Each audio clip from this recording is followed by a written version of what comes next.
Ang former Unified Super Bantamweight World Champion na si Marlon Tapales, sa wakas may matinding pasabog na sa taong 2025. Tapales, ibinida ang kanyang mga nakamit sa boxing, pero Tapales hindi pa tapos pero gusto pa niya itong dagdagan.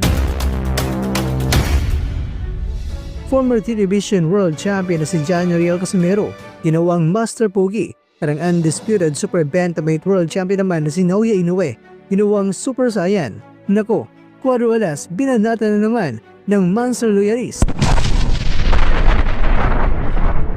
Ito bugaling mga kwento ang balitang ibabagi ko sa inyo. Kaya tara, kwentuhan na.